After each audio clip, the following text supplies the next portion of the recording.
This is why I do all my in-car stuff on the same road, because I never have to deal with nonsense like other road users.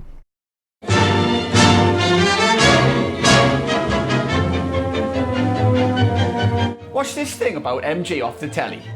The classic MG Roadsters brought the joy of driving a lightweight, agile car to millions of people around the world. It was a car that handled well, felt like it was going fast, and gave its drivers more fun for the dollar than anything else on the road. You don't need to be wealthy to tackle the open road in an MG. Ah, great days when men were men, and if you had an MG on the driveway and a big moustache to go with it, you truly were one of life's winners. Sadly, this whole thing is no more, and hasn't been for some time, basically since BMW got involved. Check out the legendary documentary When Rover Met BMW for details. Rover now have got all of the capabilities to make a damn good car. The question mark will be exactly how much input BMW will have into that.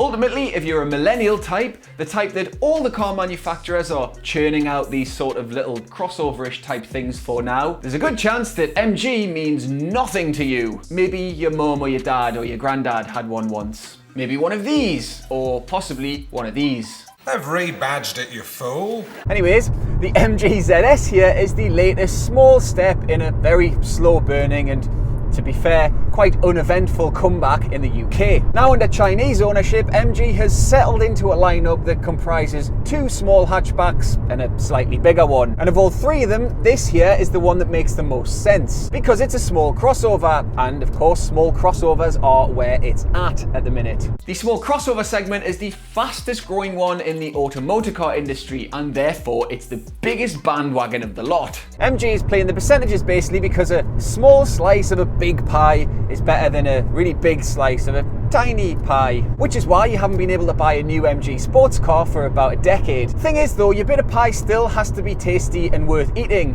otherwise it... No, I've lost this metaphor now, hang on. Okay then, should you bother looking at this crossover as well as all of the other small crossovers that you can choose from now? All of them very similar and a lot of them very good. I'm still trying to make this pie thing work, to be honest. Weird. Let's look at the objective stuff first, shall we? This is cheap, and it's cheap because MG is a budget brand these days, akin to a Dacia, although not quite as cheap as Dacia. Nonetheless, as the MG ZS's starting price demonstrates, this is a cost-effective car. Plus, it comes with a standard 7-year warranty, very cheap insurance, and in fact, even the most expensive version of this comes in thousands of pounds cheaper than the bafflingly popular Vauxhall Mokka X. It does feel cheap though, and it smells cheap too. It has less a new car smell and more a freshly melted plastic bag smell. But the cabin does look okay. It's neat and it's tidy, and some of it is soft touch. Problem comes when you actually start touching stuff. Classic road tester cliche, but I don't remember the last time that I pulled on an undamped grab handle. And all the plastic feels like hollow, and you can sort of manipulate it in ways that you probably shouldn't be able to. It's all just very basic. Aside from the touchscreen software, that is, which is actually really good. Like, everything's laid out on these brightly coloured tiles. And it has Apple CarPlay, although it doesn't have the Android one, so if you haven't got an iPhone, you basically. Also that, if you want a diesel, because there isn't one of them either. There's just the 2 petrol engines, although they're bizarrely similar in terms of their power and their performance. One of them is a 1.5 with 4 cylinders, and the other is a 1 litre with 3 cylinders and a turbo, although it's only got 5 horsepower more. It's a strange choice, although I suppose it lets you choose what sort of character you want your MG to have, at least. Either slow and throaty sounding, or just slow. There is one big difference though, and it's the torque figures, or rather, where you get the torque. In the turbo, you get the whole lot, such as it is, from just 1800 RPM. While in the 1.5, it's all the way up at 4,500. And that tells you everything you need to know about how hard you have to work this thing to get anything from it. That turbo is automatic only too, so if you want a basic manual MG ZS, you're going to have the 1.5. And while we're here, let's get the trim stuff out of the way with 2. There are 3 of them: Explore, Excite, and Exclusive. Although if you explore the basic model, you'll probably rule it out quite quickly because it is a basic bitch. Steel wheels, no dab, no aircon, no fun. Mid-level's a bit more interesting, but it's hardly actually exciting. So let's talk exclusivity instead. And you don't get much more exclusive than sitting on leather-style seats. Am I right? Really though, we'd say settle on Excite because you're getting a car that looks the part and feels that little bit less basic. And we'd probably suggest that you do get an automatic. We do that because this is in no way a fun thing to drive, so you might as well make it an easy thing to drive. The dynamic baggage that the MG badge brings with it historically weighs heavy on this car. Although on that, you can carry a lot of bags in here at least, dynamic MG ones or otherwise. Because it has a near class-leading boot space. In fact, the only thing that beats this on outright literage is the C3, and that's only when you've got the seats slidden. And that's only when you've got the seats not slided.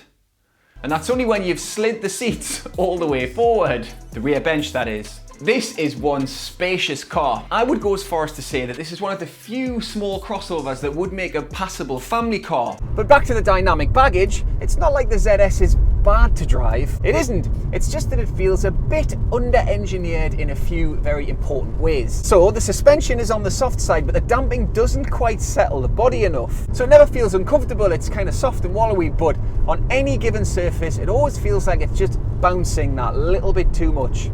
Steering's okay though. It's more suited to being in town than it is a twisty road, which is fine because you'll be in town most of the time in this car probably. It's light and it's darty and the turning circle's pretty small, so it makes this easy to park and manoeuvre. And I have to say there isn't really a lot of wind and road noise either, which can be quite problematic in little high riding cars like this. But when I talk about it feeling under-engineered, it's stuff like the gearbox, which isn't bad, it's light and everything and most won't have a problem with it, but when it's in gear there's about 3 inches of travel left and right. And the engine, well this 1.5 one at least, just feels ancient. It is quite quiet at lower revs, but generally it just feels completely overwhelmed by the weight of this car. I like the driving position, so there's no reach adjustment for the wheel.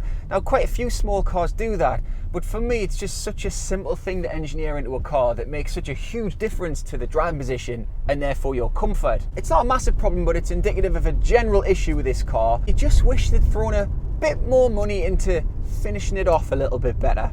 It's stuff like that that unravels the ZS, the flimsy cabin and the lack of equipment in the base model and the weird driving quirks. Oh yeah, and the alarmingly average safety rating. They take it from being a lovable budget car in the same way that a Dacia is to many, but not me, into being just basically a crap Chinese car. I quite like this car though for some reason. I think it looks okay and it has a bit of uniqueness. It's at least less depressing than driving around in a Duke or a Mocha like everybody else seems to.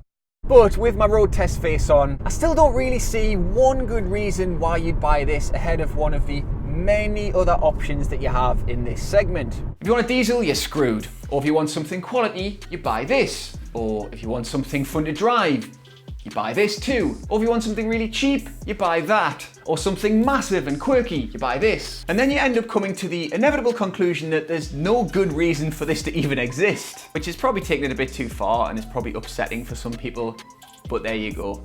Thanks for watching, cheers for being here. Please hit subscribe if you haven't done so already. Watch our other stuff and I'll see you next week. Cheers, bye. Mike Kennedy tries to sort out travel arrangements for the next batch of journalists, the British. So it's a good flight. White wine wasn't good. Wasn't drinkable.